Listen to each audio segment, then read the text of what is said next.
Welcome to this month's webinar entitled Investing in Gold. This is Jim Bell, the president and founder of Bell Investment Advisors. Thank you for joining us today.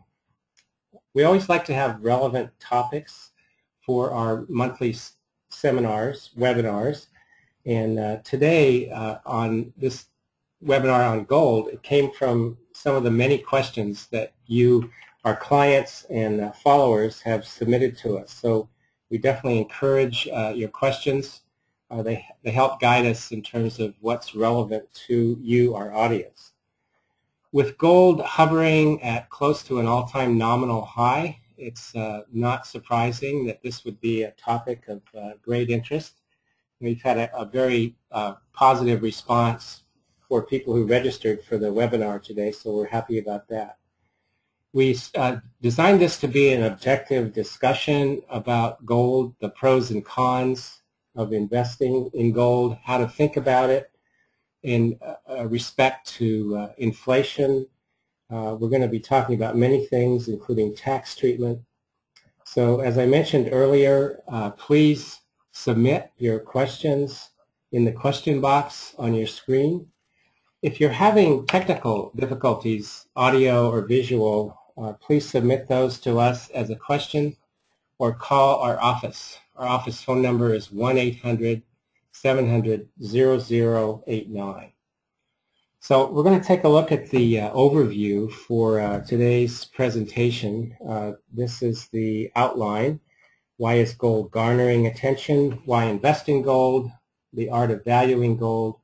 Risk of investing in gold, how to invest in gold, and tax treatment of gold. And then we'll have time to take some of your questions. With me is Matt King, our Chief Investment Officer and Chartered Financial Analyst. Matt is the author of this presentation today. And Matt, I believe you're going to start by discussing gold's long-term performance. That's right. Thank you, Jim. Thank you for joining us today. So if you're wondering why gold is making headlines these days and why it has so much attention, look no further than this chart on the screen here. For a brief history of gold's long-term performance, at least in the past 30-plus years, you can see in that first arrow there that after a parabolic upward run from $103 an ounce in August 1976 to $850 an ounce in January 1980, gold endured a 20-year bear market in which it fell from $850 to $253 an ounce in July of 1999.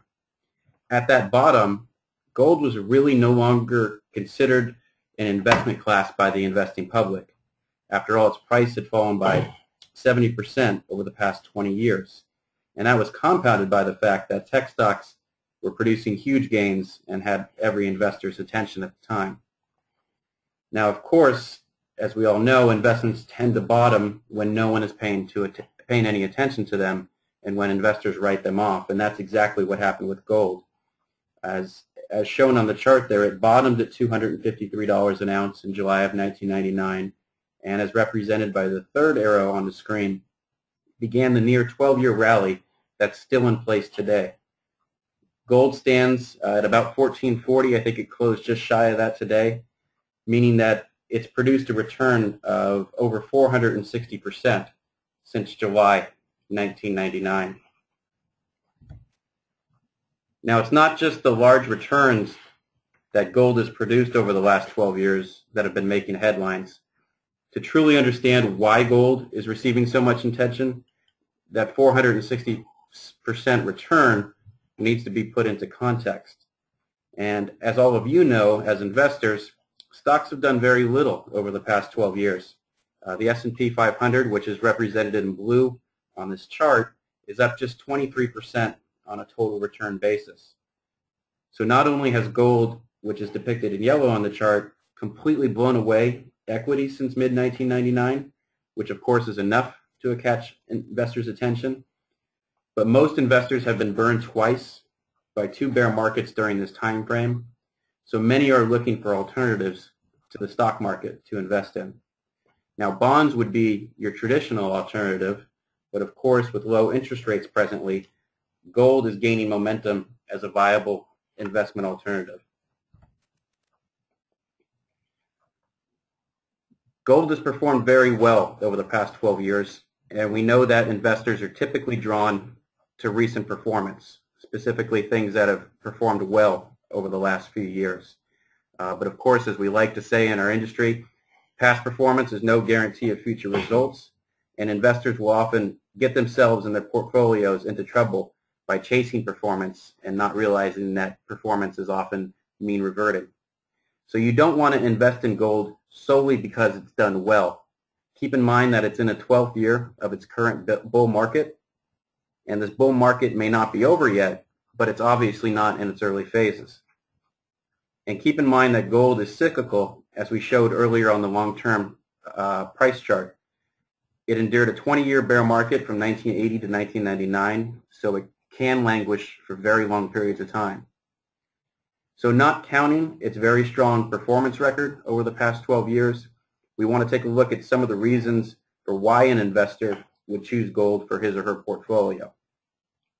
Gold makes sense as an investment if you're looking to protect yourself against inflation, if you're wanting an alternative to paper currencies like the dollar, or if you're trying to increase the diversification levels in your portfolio. Let's start by looking at gold as an inflation hedge. While in the short term, gold doesn't necessarily provide a hedge against inflation, it certainly does over the long term. And even though it's not a perfect hedge over the long term, it certainly does a much better job keeping its value relative to paper currencies like the US dollar. Now this chart on the screen represents the inflation-adjusted value of one 1913 dollar over time versus the inflation-adjusted value of $1 of gold purchased in 1913. On the chart, gold is depicted in blue, the dollar is depicted in green. The black line represents a hypothetical constant dollar, meaning that its purchasing power remains fixed at $1 over time. As you can see, the dollar, the green line, loses 95% of its value over this 97-year time period. One 1913 dollar is now worth 5 cents. Meanwhile, gold, the blue line, has maintained its purchasing power and even increased its sum thanks to the gold rally over the past 12 years. $1 of gold in 1913 equals $2.95 today after inflation. And while the gold line obviously fluctuates a bit, it tends to revert back to the constant dollar line, the black line, meaning that it tends to maintain its real purchasing power. To understand why gold has been a good inflation hedge relative to currency, it's necessary to think of gold as a currency itself, as an alternative to paper currencies. Gold is, in fact, a currency, has been for a long time. Gold coins were used as a medium of exchange hundreds of years BC, and up until 1971, global currencies were directly or at least indirectly tied to the price of gold.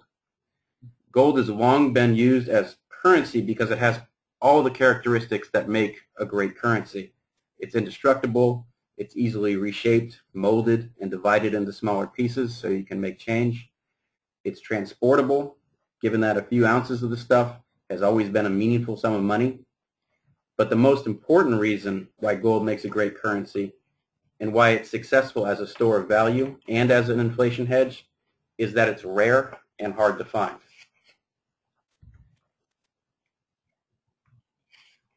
Now, some analysts who are bearish on gold cite that all the gold ever mined is still in existence, pointing to an oversupply, at least implying it.